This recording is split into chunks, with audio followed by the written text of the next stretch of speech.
President Biden's son, Hunter Biden, has become the major focal point of the GOP's legislative agenda. On Wednesday, Republicans in the House Oversight Committee sought bank records belonging to the Biden family from the Treasury Department as part of a long-promised investigation into the first family. The GOP has stated that its intention is to figure out how Biden is linked to his son's past international business dealings. Federal prosecutors have been conducting a probe into Hunter Biden for his ventures overseas, as well as tax and gun charges here at home. Trump-appointed U.S. Attorney for Delaware, David C. Weiss, is said to be wrapping up its investigation into him and close to deciding whether he will be prosecuted. So I wasn't as familiar with what these gun charges alluded to are. It sounds kind of serious. Apparently, it's the fact that when you fill out your registration to buy a gun, which he did in, I believe, 2018, you have to attest that you are not on drugs. And in his memoir, it's clear that he is doing drugs at that time. So it's a lying on a form kind of a charge, which they have the ability to prosecute if they want to, but of course there's prosecutorial discretion.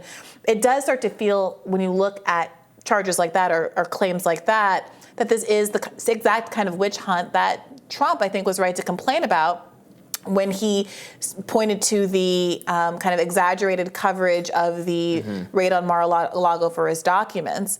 I mean, what do you think? Yeah, that is nothing and should not be pursued. I think you should be able to own a gun. I support gun rights. I also support the legalization of all drugs. So he was taking advantage of two things I think should both be legal. So I wouldn't want him prosecuted over that. And I've said repeatedly on the show, I don't think his struggles with drugs and his marriage and all of those things, it's very we're interested in it for like prurient reasons, and I don't think it's really I don't think it's appropriate for like Congress to investigate or to dig into. That's not what we're concerned about. What we're concerned about is, was he an easy mark for people who wanted to pay him for access to his father on behalf of policies in Asia or Eastern Europe or whatever. He seems like he would be easy to go along with those kinds of things. We've seen some emails suggesting that he was bragging about how much his dad holds him in esteem, how easy it is for him to put people in contact with his dad.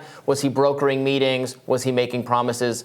That is a legitimate subject of inquiry for Congress, as is then, how did law enforcement handle it surrounding the election? Did they wait because they didn't want it to be political? Well, how does that square with other decisions they've made? Did they try to crush the laptop store? All that stuff. The kind of process of how national law enforcement has handled Hunter Biden previously.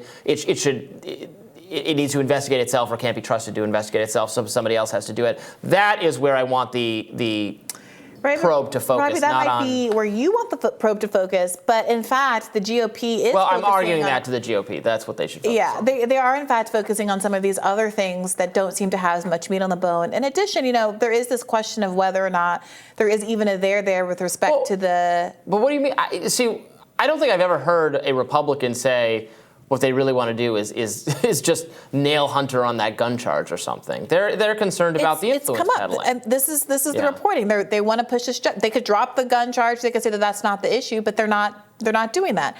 So I agree with you that the only real substantive issue of public interest is whether or not there was influence peddling on behalf of the President of the United States or the Vice President of the United States. My question to that is, there's no conservative voter who cares that he smoked crack. So if they focus on that, it's just so stupid. Well, I don't know about that. There's certainly a large evangelical base. There's certainly a lot of people who are socially conservative and who I think do relish making fun of and, focusing on the personal issues that the Biden family has faced over time.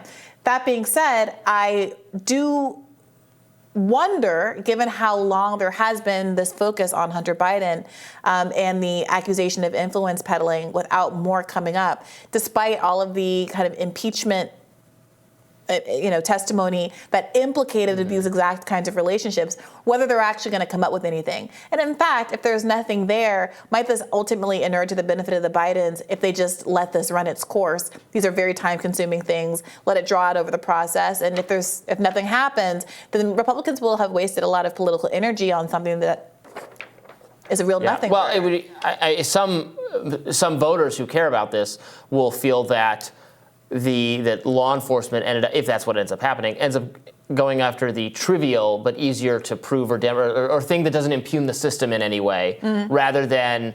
Of course, maybe all politicians have an incentive to not have too close too much of an investigation, too close a look at the way a political figure and his family are using their ties to enrich themselves. That's something that all political figures have an interest in suppressing. It's almost akin to how the Cuomo ultimately had to get run out of office for making several women feel uncomfortable. I'm not saying that was not a serious issue, but it was just frankly a far less serious. It was a less serious issue than in my view, and I think in the views of a lot of people, than all the other things he was accused of, involving not just making a very bad decision to send sick COVID patients back to nursing homes, but then absolutely covering it up, and with his book, not wanting to acknowledge it because it was like so clear to his aides. There were that so many people who just died doing as a consequence of those decisions. Yeah, and he couldn't just say, "Oops, I made a mistake," but. Like, it was so clear that it was corruption. But those are policies that other governors have been accused of having as well. So instead of everybody's going to be at risk if we start talking about that too much, or if he goes down for that. So let's focus on this smaller, easier to demonstrate thing that doesn't crash the whole system. Let me ask you, do you think that this is the Hunter Biden laptop story? Is it going to hold voters' attention now that Republicans have the House? We complained a lot. We kind of, poo-pooed the 1-6 investigations as something that wasn't getting the ratings that Democrats thought they were going to get, that ultimately didn't seem to really affect the outcome of midterm elections the way that people thought. Is this basically the Republicans' version of that same thing where they're focusing on these hearings that have nothing to do with the core issues that are germane to the American people? I think over-focusing on the Hunter Biden investigation would be a mistake. I do think it's something that conservative activists do care about and want it explored. Is it the top concern of swing voters who care about the economy, maybe crime, maybe some of those kinds of things? No. So to make it to run against Hunter Biden would be a mistake, because Hunter Biden is not the president. Joe Biden is. So you got to run against his policies. But a little bit of investigation absolutely merited, I think. But meanwhile, the legal team for President Biden found another batch of classified documents from the Obama administration in a private office of the former vice president, this time in a completely separate but unknown location, according to reporting from NBC News. Meanwhile, some over at Team Trump cried out against what they say is a double standard between the two presidents. Donald Trump Jr. tweeted, "When's the raid? They've had months to track this stuff down. Where is the special counsel? Where is the wall-to-wall media coverage asking why Biden and Garland have not already been forced to recuse themselves?" Representative Mary Miller wrote, "The FBI knows that Biden's associates made multi-million-dollar deals with China, Ukraine, and Russia, and the FBI knows that Biden illegally took classified documents as vice president.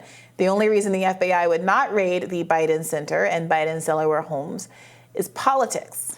Sometimes when people say, conservatives say, why isn't the media covering this? It's a really smart observation, because the media has blind spots and misses a lot of stories that we try to cover here as we're criticizing the mainstream media. Sometimes they say it and the response is, but the media is covering it. Like CNN was doing the document thing like all day and all evening. Yeah. So it is, in fact, I think I argued it was being treated with a little bit more seriousness than it seemed to deserve. So more documents turned up. I will say the exact same thing I said about the first batch, is that things are excessively classified, as classified, as not accessible to the American public or to other government officials, because they generally have a culture of secrecy in government agencies that is counterproductive to the task of holding these agencies accountable when they violate our civil liberties, or they misallocate funding, or engage in policies that are counterproductive to the United States national security interests, like destroying Iraq or destroying Libya.